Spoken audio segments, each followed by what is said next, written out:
On March 3, 1967, Broadway star Liza Minnelli, the daughter of massive Hollywood star Judy Garland and director Vincente Minnelli, got married for the very first time. The lucky groom was Australian singer and songwriter Peter Allen, who was not only Judy Garland's protege, but was also introduced to Liza by a matchmaking Judy. Barely 3 weeks after their wedding, however, Liza reportedly discovered Peter Allen in a quote-unquote compromising position, in bed with another man. That discovery would have been painful enough on its own, but what's even more striking is that this was not the first time something like this had happened in their family. About 20 years before, when Liza was just a baby, Judy Garland had reportedly caught Liza's father, director Vincente Minnelli, in a similar situation, in bed with another man, in an episode that allegedly coincided with Judy harming herself and attempting suicide.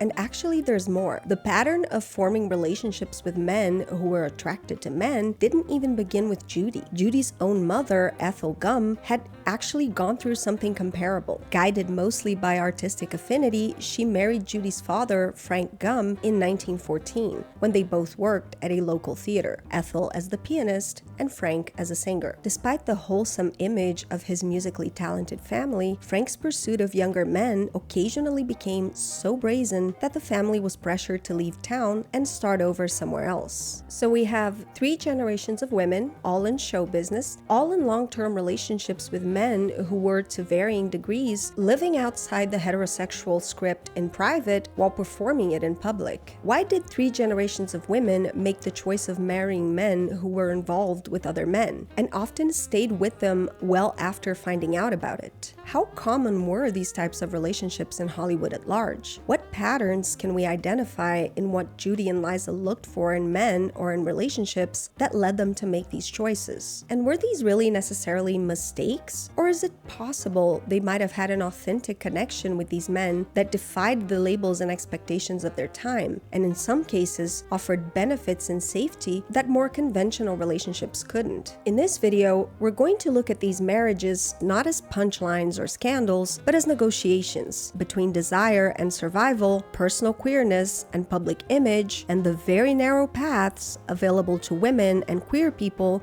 in Hollywood's golden age.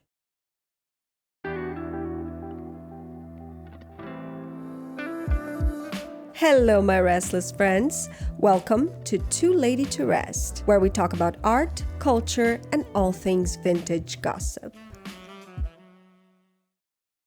To understand how Liza ended up here, we have to go all the way back to the beginning of the pattern, Judy Garland's mother, Ethel.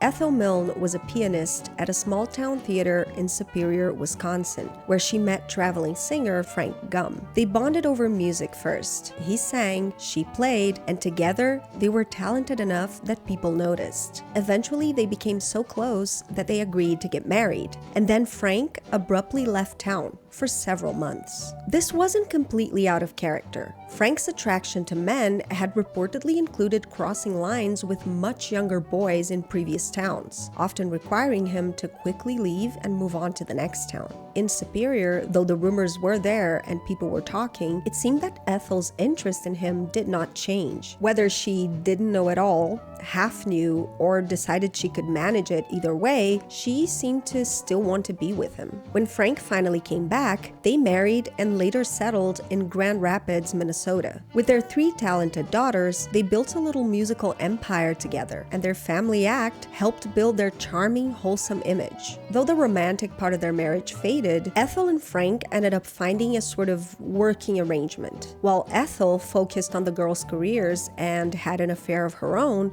Frank continued to discreetly pursue men on the side. About 7 years into their marriage, though, that discretion failed. Frank was caught making advances on teenage male ushers at the New Grand Theater, where he was part owner. The town's response was quiet but firm. The Gumms were no longer welcome. So once again, the family packed up and started over, this time in Lancaster, California. And still, Ethel stayed. Not because she was too weak to leave, but because she understood what this marriage gave her: a musical partner, a father for her children, and a structure that allowed her to pour everything into her youngest daughter's talent. Ethel turned herself into a full-time stage mother, controlling, demanding, often cruel by her daughter's accounts, but also relentlessly focused on getting Judy on a bigger stage. When Ethel and the girls eventually moved to Los Angeles for Judy's career, leaving Frank behind in Lancaster, his attraction to men became harder to hide again. Lancaster, like Superior and Grand Rapids before it, made it clear he wasn't welcome, and he then followed the family to Los Angeles. He died of meningitis in 1935, on Ethel's birthday. A few years later, Ethel married her longtime affair partner, Will Gilmore, also on her birthday.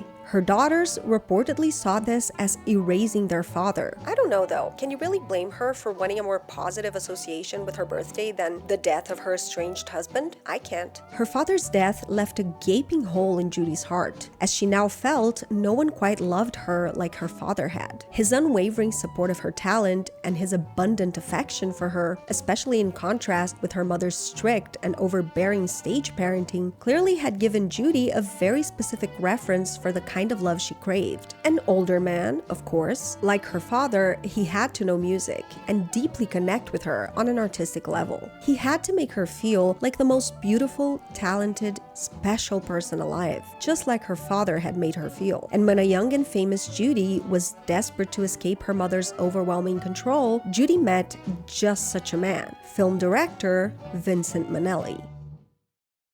Hi there! If you enjoy tea so old it's dehydrated and then overanalyzed to within an inch of its life, make sure to tap that subscribe button so you don't miss my upcoming deep dive into Vogue's first iconic editor.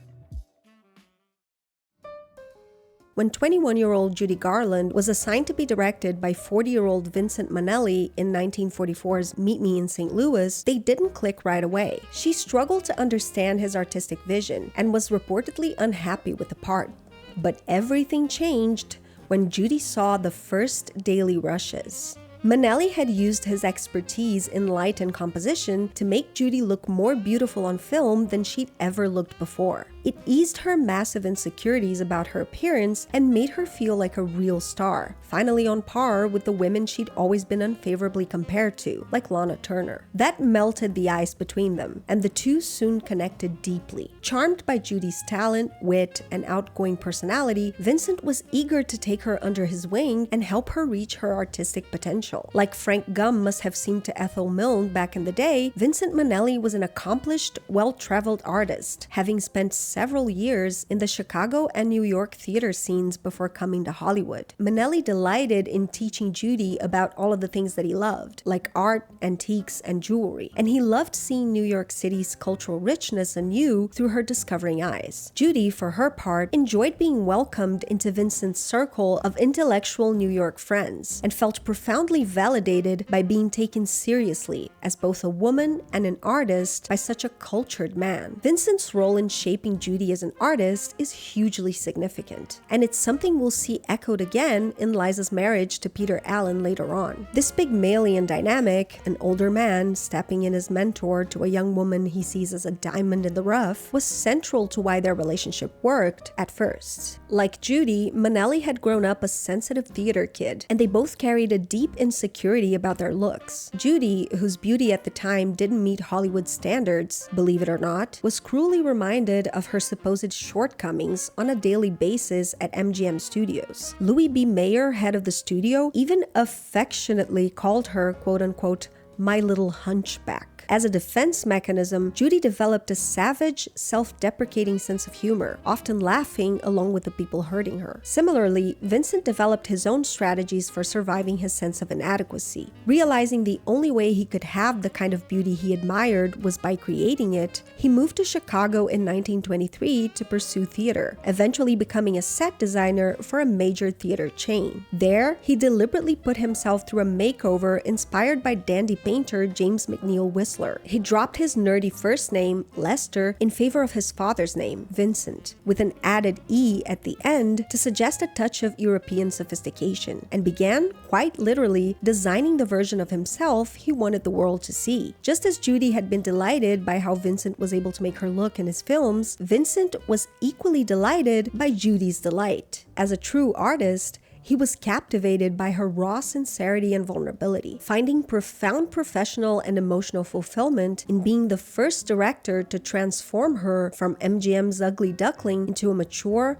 luminous beauty on screen. Seeing himself in her insecurity and enchanted by her raw talent, he was convinced he could love her into believing in herself. Judy was only too happy to accept and reciprocate the love that seemed to fit exactly into the hole her father's death had left. Together, Judy and Vincent fulfilled each other's fantasies. Judy was also eager to escape the overwhelming control of her mother, who was still stage parenting her, and to find some kind of refuge from the relentless pressures of the studio heads, who overworked her and supplied her with plenty of drugs to help her sleep, wake up, and stay thin. Vincent Minnelli was also looking to escape public scrutiny at that point, but for another reason: the widespread rumors about his sexuality. From the very beginning of his career, Vincent Minnelli was deeply involved with the queer arts. In Chicago and New York City, his circles were said to be full of gay artists, and he allegedly had a relationship with fellow designer Lester Gaba, who incidentally created a famous mannequin named Cynthia. Much of Vincent's work before Hollywood as a set and costume designer was considered quote-unquote queer work, meaning jobs that were traditionally gendered one way but performed by people of another gender. These roles often became a kind of sanctuary for gay artists, where not conforming to traditional gender expectations wasn't just tolerated, it was almost expected. And indeed, despite Judy's infatuation, Vincent was far from traditionally masculine. His mannerisms were almost universally described as very effeminate, almost like a caricature of a gay man, and he was known to wear a full face of makeup every day. So their marriage in 1945 didn't just bring Vincent Minnelli a veneer of heterosexual respectability, it promised Judy some much-needed refuge from the crushing pressures of her fame. Initially, the couple seemed happily in love, with Judy even going off the pills and soon becoming pregnant with Liza, who was born on March 12, 1946. But their happiness was short-lived. Being on set was so stressful for Judy that it made her physically ill, so she had decided to leave Hollywood for a while and focus on Broadway. Instead, MGM used her marriage and new baby to persuade her to renew her contract. The anxiety of returning to film, combined with the postpartum depression that followed Liza's birth, spelled disaster for the couple, whose relationship would fall apart during the production of 1947's The Pirate. Faced once again with the pressures of being on camera, and even more vulnerable due to the undiagnosed postpartum depression, Judy went back to the pills. Her natural insecurity metastasized into something darker, an all-consuming professional paranoia. As Vincent became close with her co-star Gene Kelly, Judy grew jealous and became convinced that Vincent and Kelly were colluding to bring her career down. In Judy's eyes, Vincent had become the enemy. Meanwhile, Minnelli, a quiet introvert, found himself drowning in Judy's emotional expectations, later recalling that, quote, her desire for constant approval was pathological,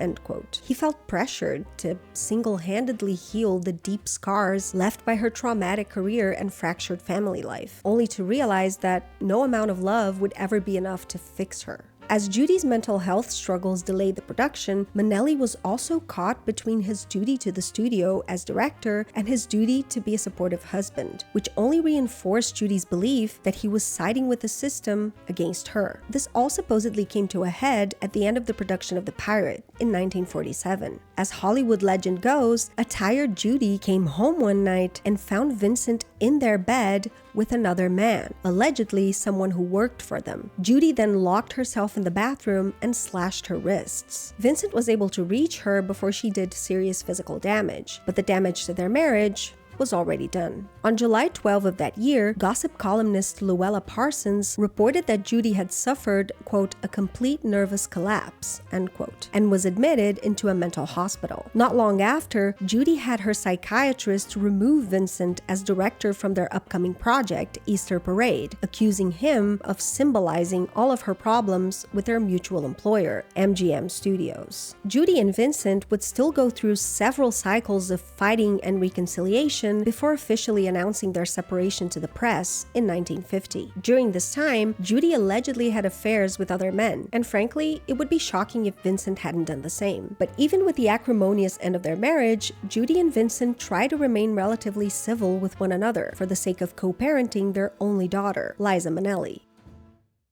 And this is where the pattern gets even more uncomfortable, because Liza would grow up to walk into the same situation her mother and grandmother had before her.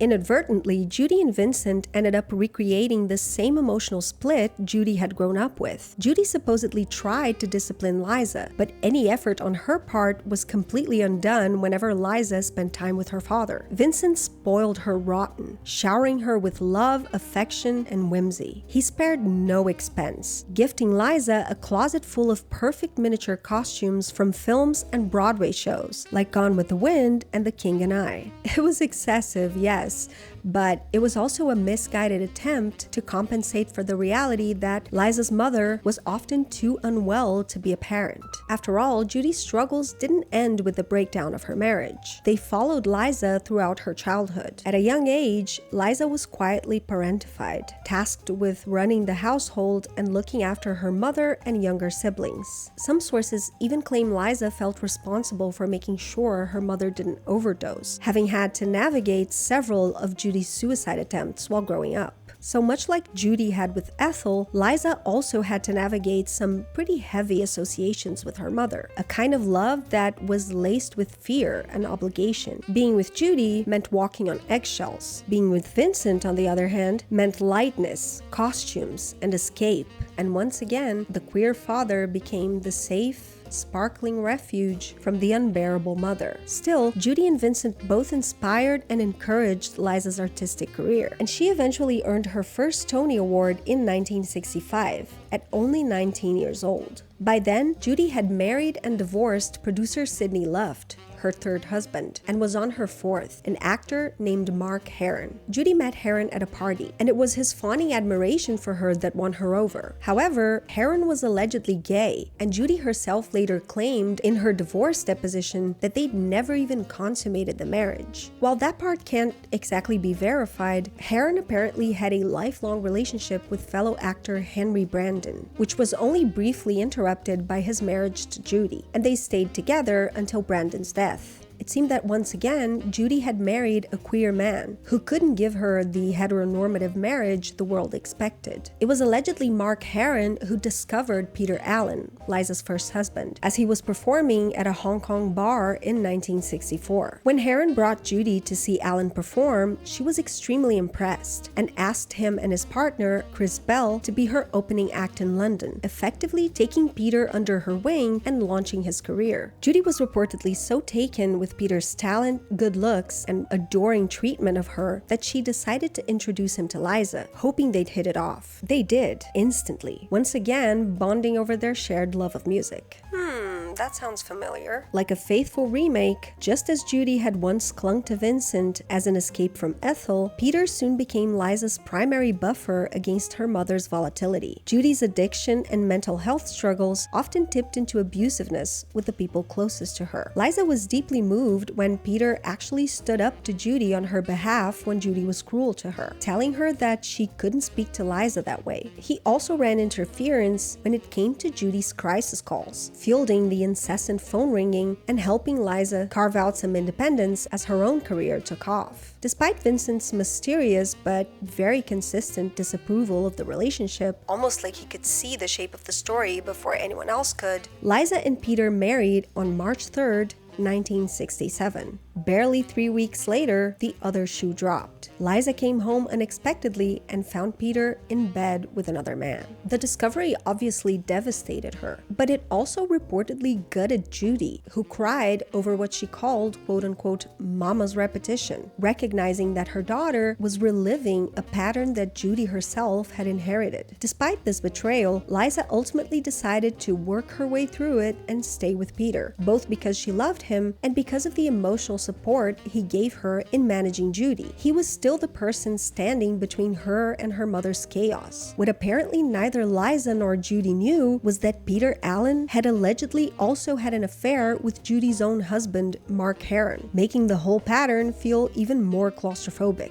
Ultimately, though, it wasn't just the infidelity. Their lives were pulling in different directions. Peter's social world was largely queer friends and nightlife, while Liza's was rooted in old Hollywood family friends and industry respectability. As Liza's career kept rising, something Peter reportedly resented, the strain between them grew, and their divorce was finalized in 1974. Peter was later fairly open about his interest in both men and women. Playing with double entendres meant to tease the public, like his 1980 album, Bi-Coastal. Even so, he stopped short of becoming a loud political figure for gay rights, sometimes referring to his longtime partner, Gregory Connell, as his friend or his lighting director. He and Liza reportedly remained on good terms until he died of complications from AIDS in 1992. It's hard to know for sure how Judy and Liza felt about all this. Though both became huge icons for the gay community, they also carried on a very old Hollywood version of don't ask, don't tell when it came to queerness. While most of the entertainment industry quietly depended on queer artists and workers to make shows and films come alive, the studio system enforced a rigid veneer of quote-unquote traditional family values that denied the validity and even the existence of queer sexualities. Studios employed so-called fixers to squash any brewing scandals and pressure their queer artists to keep their heads down and stay discreet about any homosexual relationships. Queer artists like Rock Hudson, Cary Grant, and Barbara Stanwyck were steered into so-called Lavender Marriages, carefully staged straight couplings meant to throw the press off the scent. In another timeline, I'd go into a whole tangent about old Hollywood's Lavender Marriage industry, but this video is long enough as it is. Let me know if this is something you'd be interested in watching. Meanwhile, I recommend Matt Baum's excellent video on actor Tab Hunter. Many assumed Vincente Minnelli and Judy Garland's marriage was just another arrangement, but it honestly seems pretty clear their connection was real. Judy was reportedly aware of the rumors about his sexuality when they got together, but she refused to believe them and fiercely defended him, brushing off his more effeminate mannerisms as artistic flair. I suppose after catching him with another man, she must have been finally convinced, but she never confirmed anything publicly one way or the other. When it came to her own father, several of Judy's biographers claimed that the possibility of his bisexuality caused her considerable torment, with her allegedly still searching for proof one way or the other until the end of her life. Liza has also remained persistently evasive about this over the years. Her half-sister Lorna Luft reports that Liza deeply resents speculation about her father's sexuality, preferring to keep her perfect memory of him untouched and insisting, in defense of his heterosexuality, that he was married to women 4 times and liked to paint naked women, as if bisexual men didn't exist. In a 2010 Advocate interview, Liza claims she was unaware that gay people existed at all until she moved to New York at 18, despite the fact that her mother already had a well-known gay following by then. When asked about her grandfather Frank Gumm's rumored sexuality, Liza repeatedly replies that it's quote-unquote none of my business. When it comes to her father, she stops short of outright saying he wasn't gay, but again leans on his marriages to women as evidence. She does at least acknowledge that Peter Allen was queer, but then contradicts herself, claiming that she both knew and didn't know when she married him. And then, in the following exchange, Liza turns defensive as she dodges questions about her supposed family curse. Quote, "Both you and your mother had repeated romantic involvements with men who had active sex lives with other men, and with women. Yes, but you both married men who were primarily gay. Do you think there is any connection between your romantic attraction to gay men and your mother's? I never thought about it. Really? No. Why would I think about it? It's a very unusual situation." Oh, is it? I've never heard of or known another mother and daughter who were both involved with gay men. I don't see how you could argue that it's not a very unusual situation. Sitting up very straight in an almost imperious tone, she says, "We are a very unusual family. We are the only family in which mother, father, and daughter have all won Oscars." As she says the 3 words mother, father, and daughter, she consecutively raises her index, middle, and ring fingers. We both laugh, though I'm not sure why. There's a short dramatic silence, and then her attention seems to drift, and she says, without any real transition, "And you know, the best thing of all, the very best thing, is when I make my parents proud. That's the best thing." She speaks in the present tense. Her father died more than 20 years ago. Her mother, more than 40. End quote. As of this recording, Liza is about to release her much-awaited autobiography. Kids, wait till you hear this. While it'll be fascinating to hear what she has to say about her impressive, tumultuous life, her previous comments make it doubtful she'll be especially transparent about this particular topic. That level of denial can be frustrating, given her status as a gay icon and the world's shifting sensibilities. It's okay to talk about these things now. In fact, it's encouraged, because no queer person should have to stay in the closet. But Liza is a product of another era, and at almost 80 years old, it clearly matters to her to preserve an idea of who she is and where she came from. Those of us who've had a closeted parent know the kinds of insidious dynamics that it can introduce, an undercurrent of existential shame and a deep, lurking fear of trespassing into your parents' private life and discovering the secrets that they seemed so ashamed of. You love them, and some subconscious part of you wants to protect them from the scrutiny that could hurt them. I understand that, and I can't really bring myself to begrudge Liza that impulse, especially at her age. And ultimately, Judy and Liza's marriages to queer partners weren't shams or studio-engineered Lavender Marriages. They were genuine connections with men who simply weren't fully straight. The fact that both women caught their partners in bed with other men wasn't at its core about queerness. It was about betrayal. It was about partners who cheated on them. That